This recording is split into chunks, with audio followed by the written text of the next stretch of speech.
YouTube ಚಾನಲ್ಗೆ ಸ್ವಾಗತ. ಎಲ್ಲರಿಗೂ ನಮಸ್ಕಾರಗಳನ್ನು ತಿಳಿಸುತ್ತಾ, ವಿದ್ಯಾರ್ಥಿ ವೇತನ ವಿದ್ಯಾರ್ಥಿಗಳಿಗೆ ಓದಲು ಸಹಾಯ ಆಗಲು ಸ್ಕಾಲರ್ಶಿಪ್ ಒಂದು ಆಧಾರಿತ ಅಂತಲೇ ಹೇಳ್ಬೋದು. ಯಾಕಂದರೆ ಎಲ್ಲರೂ ಕೂಡ ದುಡ್ಡು ಕಟ್ಟೋಕ್ಕೆ ಪ್ರಾಬ್ಲಮ್ ಆಗಿರುತ್ತೆ. ಎಲ್ಲರೂ ಕೂಡ ರಿಚ್ ಆಗಿರಲ್ಲ, ಎಲ್ಲರೂ ಸಮಾನರು, ಎಲ್ಲರೂ ಕೂಡ ಮಧ್ಯಮದ ವರ್ಗದವರಾಗಿರೋದಿಲ್ಲ. ಎಲ್ಲರೂ ಒಂದೊಂದು ಥರ ಜೀವನ ಇರುತ್ತೆ. ಅಂಥವ್ರಿಗೆ ಸ್ಕಾಲರ್ಶಿಪ್ ಅನ್ನೋದು ಒಂದು ದೊಡ್ಡ ಆಸೆನೇ ಅಂತ ಹೇಳ್ಬೋದು. ಯಾಕಂದರೆ ಆ ಸ್ಕಾಲರ್ಶಿಪ್ ಮಕ್ಕಳು ಆಸೆ ಇಟ್ಕೊಂಡಿರ್ತಾರೆ, ನನಗೆ ಇಷ್ಟು ಸ್ಕಾಲರ್ಶಿಪ್ ಬರುತ್ತೆ, ಆರಾಮಾಗಿ ನಾನು ಅದರಲ್ಲಿ ಫೀಸು ಬುಕ್ಸ್ ತೊಗೋಬೋದು, ಏನೋ ಒಂದು ಕನಸು ಕಂಡುಕೊಂಡಿರ್ತಾರೆ. ಅಂಥ ಒಂದು ಕನಸಿಗೆ ಆಸರೆ ಆಗಿರುವಂಥ EY ಗ್ಲೋಬಲ್ ಡೆಲಿವರಿ ಸರ್ವಿಸ್ನಿಂದ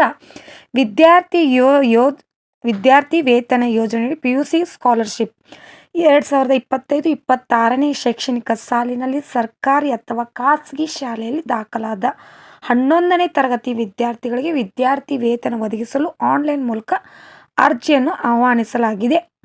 ಆರ್ಥಿಕವಾಗಿ ಹಿಂದುಳಿದ ವರ್ಗಕ್ಕೆ ಸೇರಿದವರಾಗಿದ್ದು ಮತ್ತು 10ನೇ ತರಗತಿಯಲ್ಲಿ ಉತ್ತಮ ಅಂಕಗಳನ್ನು ಗಳಿಸಿದ ಮುಂದಿನ ವಿದ್ಯಾಭ್ಯಾಸಕ್ಕಾಗಿ ಆರ್ಥಿಕ ಬೆಂಬಲವನ್ನು ಪಡೆಯಲು ನೆಕ್ಸ್ಟ್ ಜೆನ್ ಎಜುಕೇಷನ್ ಸ್ಕಾಲರ್ಶಿಪ್ ಯೋಜನೆಯಡಿ ವಿದ್ಯಾರ್ಥಿ ವೇತನವನ್ನು ಪಡೆಯಲು ಅವಕಾಶವಿದ್ದು, ಇದಕ್ಕಾಗಿ ಅರ್ಜಿ ಸಲ್ಲಿಸುವ ಕುರಿತು ಅಗತ್ಯ ಮಾಹಿತಿಯನ್ನು ಈ ಅಂಕಣದಲ್ಲಿ ಹಂಚಿಕೊಳ್ಳಲಾಗಿದೆ ಅಂತ ಹೇಳ್ತಾರೆ.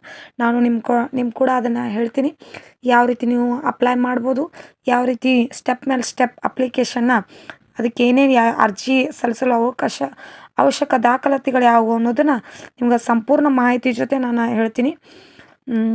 ಈ ಒಂದು ಅರ್ಜಿ ಸಲ್ಲುವ ಅವಕಾಶ ನೀಡಿರುವ ವಿದ್ಯಾರ್ಥಿ ಯೋಜನೆಯಲ್ಲಿ ಪ್ರಯೋಜನ ಪಡೆಯಲು ಈ ಕೆಳಗಿನ ಪಟ್ಟಿಯಲ್ಲಿ ನೀಡಿರುವ ಅರ್ಹತೆಯನ್ನು ಹೊಂದಿರುವ ಅರ್ಜಿ ಸಲ್ಲಿಸಬಹುದು. ಭಾರತದ ಯಾವುದೇ ಸರ್ಕಾರಿ ಅಥವಾ ಖಾಸಗಿ ಶಾಲೆಯಲ್ಲಿ ಪ್ರಸ್ತುತ 11ನೇ ತರಗತಿಯಲ್ಲಿ ದಾಖಲಾಗಿರುವ ವಿದ್ಯಾರ್ಥಿಗಳು ಅರ್ಜಿ ಸಲ್ಲಿಸಲು ಅರ್ಹರು. ವಿದ್ಯಾರ್ಥಿಯು 10ನೇ ತರಗತಿಯಲ್ಲಿ ಕನಿಷ್ಠ 60 ಅಂಕಗಳನ್ನು ಗಳಿಸಿರಬೇಕು. ವಿದ್ಯಾರ್ಥಿ ಕುಟುಂಬದ ವಾರ್ಷಿಕ ಆದಾಯ 3 ಲಕ್ಷದ ಒಳಗಿರಬೇಕು. ಅರ್ಜಿದಾರರ ಅಭ್ಯರ್ಥಿ ಕರ್ನಾಟಕ, ದೆಹಲಿ, ಮಹಾರಾಷ್ಟ್ರ, ತೆಲಂಗಾಣ, ಪಶ್ಚಿಮ ಬಂಗಾಳ, ಕೇರಳ ಮತ್ತು ತಮಿಳುನಾಡು ರಾಜ್ಯಕ್ಕೆ ಸೇರಿದವರಾಗಿರಬೇಕು. ಬಡ್ಡಿ 4 ಸ್ಟಡಿ ಮತ್ತು ಈವ್ಲೆ ಗ್ಲೋಬಲ್ ಡೆಲಿವರಿ ಸರ್ವಿಸ್ನ ಉದ್ಯೋಗಿಗಳ ಮಕ್ಕಳು ಈ ವಿದ್ಯಾರ್ಥಿ ವೇತನಕ್ಕೆ ಅರ್ಜಿ ಸಲ್ಲಿಸಲು ಅವಕಾಶವಿರುವುದಿಲ್ಲ. ಇನ್ನು ವಿದ್ಯಾರ್ಥಿ ವೇತನ ಯೋಜನೆ ಹೆಸರು ನೆಕ್ಸ್ಟ್ ಜೆನ್ ವಿದ್ಯಾರ್ಥಿ ವೇತನ ಇದು ಯೋಜನೆ ಹೆಸರೇನು ನೆಕ್ಸ್ಟ್ ಜೆನ್. ಇದು ಸ್ಕಾಲರ್ಶಿಪ್ ಡೀಟೇಲ್ಸ್ ವಿದ್ಯಾರ್ಥಿ ಕಾರ್ಯಕ್ರಮ ವಿವರ. ಅರ್ಜಿ ಸಲ್ಲಿಕೆ ಪ್ರಾರಂಭ 29 ಆಗಸ್ಟಿಂದ ಶುರು. ನಿನ್ನೆ ಶುರುವಾಗಿದೆ. ಅರ್ಜಿ ಸಲ್ಲಿಸುವ ಕೊನೆಯ ದಿನಾಂಕ 10 ಸೆಪ್ಟೆಂಬರ್. ಆನ್ಲೈನ್ ಮೂಲಕ ಅರ್ಜಿ ಸಲ್ಲಿಸುವ ಲಿಂಕ್ ಅಪ್ಲೈ ನೌ.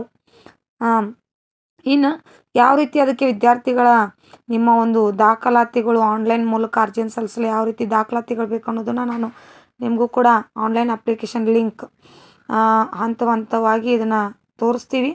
ಅದೇ ರೀತಿ ನೀವು 3 ಹಂತಗಳಿದ್ದಾವೆ, ಆ 3 ಹಂತಗಳನ್ನು ನೀವು ಸರಿಯಾಗಿ ಮಾಡಿದರೆ ನಿಮಗೂ ಕೂಡ ಉಪಯೋಗ ಆಗುತ್ತೆ. ನೀವು ಕೂಡ ಸ್ಕಾಲರ್ಶಿಪ್ ಪಡೆದು ಒಂದು ನಿಮಗೂ ಉತ್ತಮ ಕಲಿಕೆಗೆ ಸಹಾಯ ಆಗಲಿ, ನಿಮ್ಮ ಕಲಿಕೆಗೆ ನೆರವಾಗಲಿ ಅಂತ ನೆಕ್ಸ್ಟ್ ಜೆನ್ ಗ್ಲೋಬಲ್ ಇವರು ಒಂದು ಸ್ಕಾಲರ್ಶಿಪ್ಪನ್ನು ಕೊಡ್ತಾ ಇದ್ದಾರೆ. ಇದನ್ನು ನೀವು ಕೂಡ ಉಪಯೋಗ ಮಾಡಿಕೊಳ್ಳಿ ಅಂತ ಹೇಳ್ತಾ ಈ ಒಂದು ವಿಡಿಯೋ ಇಲ್ಲಿಗೆ ಮುಗಿಸ್ತಾ ಇದ್ದೀನಿ.